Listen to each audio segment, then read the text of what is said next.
وَلَقَدْ زَرَعْنَا لِجَهَنَّمَ كَثِيرًا مِنَ الْجِنِّ وَالْإِنسِ، ہم نے جہنم کے لیے بہت سارے انسانوں اور جنوں کو پیدا کیا ہے، اور اس کی وجہ یہ بتائیے کہ لہم قلوب لا یفقہون بہا، ان کے دل تو ہیں، دل و دماغ ہیں، لیکن وہ سوچتے نہیں ہیں۔ وَلَهُمْ أَعْيُنٌ، ان کی آنکھیں ہیں، لا یبصرون بہا، لیکن وہ ان کے ذریعے دیکھتے نہیں ہیں۔ وَلَهُمْ آذَانٌ، ان کے کان تو ہیں، لا یسمعون بہا، لیکن وہ ان کے ذریعے سنتے نہیں۔ اولئک کالانعام، یہ جانوروں کی طرح ہیں، جانوروں جیسے ہیں، بل ہم اضل، بلکہ ان سے بھی گئے گزرے۔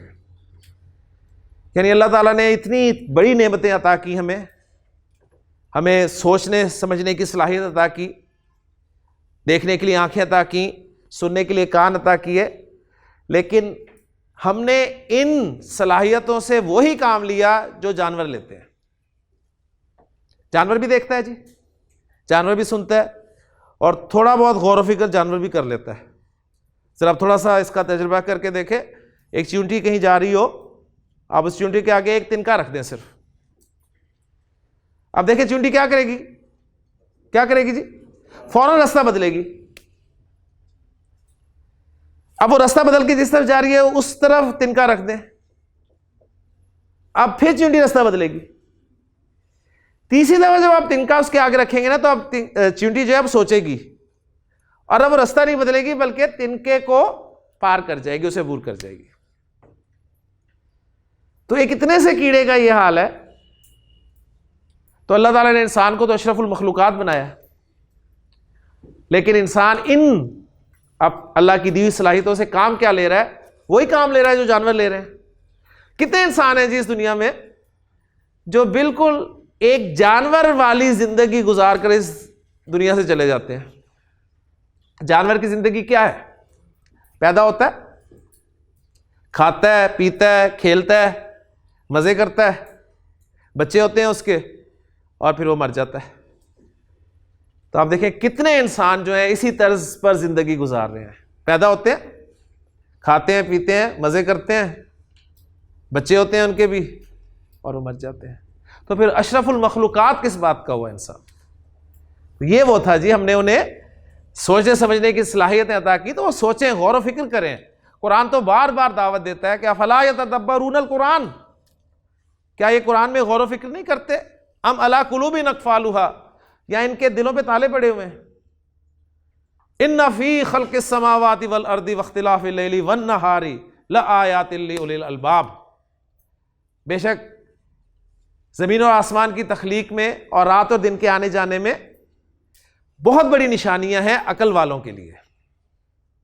یہ عقل والے کون ہیں؟ الذین یذکرون اللہ، یہ وہ لوگ ہیں جو اللہ کو یاد رکھتے ہیں، کرتے نہیں ہیں، رکھتے ہیں، کیونکہ یاد کرنے اور یاد رکھنے میں بڑا فرق ہے۔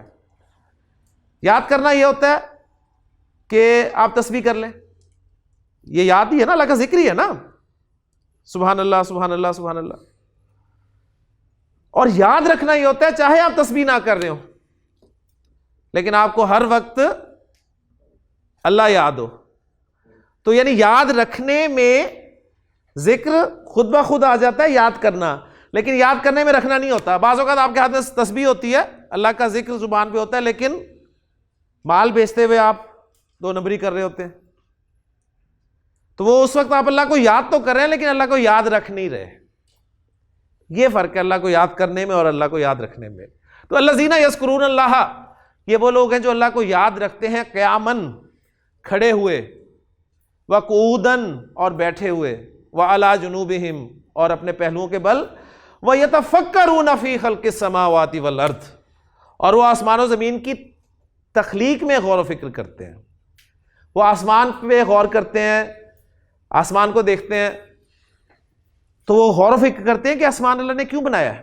چھت کا تصور، انسان کے سر پہ چھت ہو تو بڑا وہ محفوظ سمجھتا ہے اپنے آپ کو، چھت نہیں ہے تو بڑا اپنے آپ کو غیر محفوظ سمجھتا ہے، تو وہ ایک چھت آپ کے اوپر رکھ دی، اور پھر آسمان پہ سورج ہے آپ کا. سورج کس کے لیے بنایا اللہ نے؟ آپ کے لیے. آپ کو انرجی حاصل ہوتی ہے, ٹھیک ہے, اور ابھی پتہ چل رہا ہے سورج آ رہا ہے. چاند کس کے لیے بنایا؟ ہمارے لیے. چاند کا کیا فائدہ ہے؟ روشنی, ٹھیک ہے. یعنی چاند کا اصل فائدہ جو ہے نا وہ ہے اس سے پھلوں میں مٹھاس پیدا ہوتی ہے.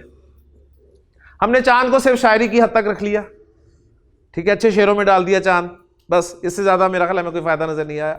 ستارے, کیا فائدہ ہے ستاروں کا؟ گننے کے لیے, گانوں میں گانے کے لیے کہ ستارے گن گن کے رات گزار دی؟ نہیں, روٹ, رستہ دیکھنے کے لیے. تو اصل میں دیکھیں ہم نے کام کیا لیے ان سے, جو لینا چاہیے تھا وہ نہیں لیا.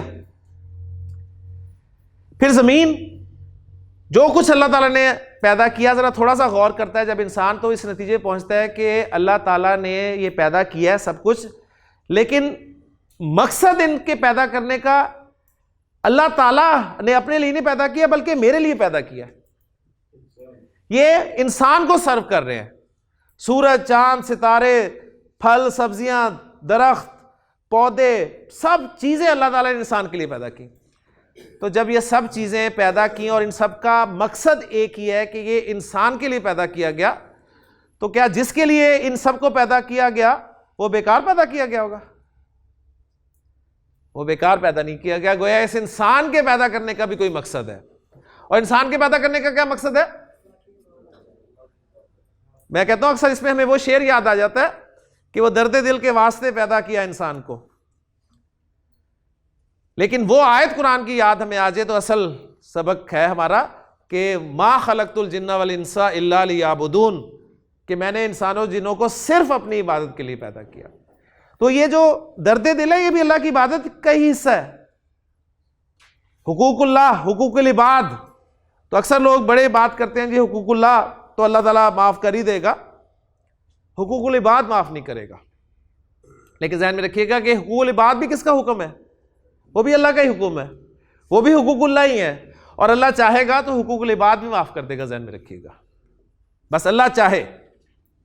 بات یہ ہے, تو کوئی گارنٹی نہیں ہے اس کی کہ حقوق اللہ معاف ہی کر دے گا وہ. یعنی نمازیں ہم نہیں پڑھتے, روزے, نیک کام اس لیے کرتے, کوئی نہیں, اللہ کے حقوق ہیں, اللہ تعالیٰ تو معاف کر ہی دے گا.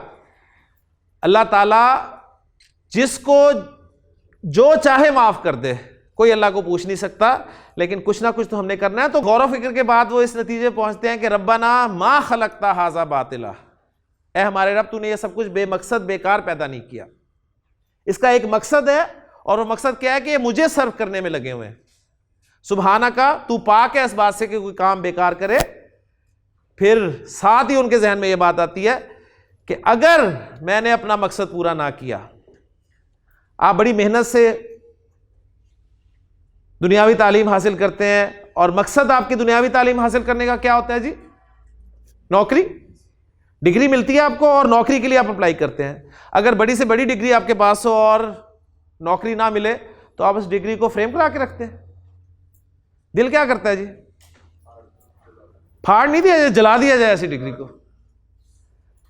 اور جب ڈگری جلا دی جاتی ہے, کیوں؟ اس لیے کہ اس ڈگری نے اپنا مقصد پورا نہیں کیا. تو اللہ تعالیٰ پھر انسان کو بھی جلائے گا. اس لیے وہ انسان کہتا ہے فَقِنَا عَذَابَ النَّارِ, بس تو ہمیں آگ کے عذاب سے بچا. تو یہ غور و فکر ہے جی, جو کہ ہم بالکل ہی نہیں کرتے. تو غور و فکر کیا کریں. اللہ تعالیٰ سے دعا ہے کہ اللہ تعالیٰ ہمیں غور و فکر کرنے کی توفیق عطا فرمائے.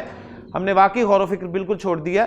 ہم بالکل دیکھتے ہیں تو بالکل ایسے ہی دیکھتے ہیں جیسے جانور دیکھ رہے ہوتے ہیں, سنتے ہیں تو ایسے ہی سنتے ہیں جیسے جانور سنتے ہیں. غور و فکر بالکل نہیں کرتے. تو قرآن ہمیں دعوت دیتا ہے غور و فکر کی. تو اللہ تعالیٰ سے دعا ہے کہ اللہ تعالیٰ ہمیں غور و فکر کرنے کی توفیق عطا فرمائے.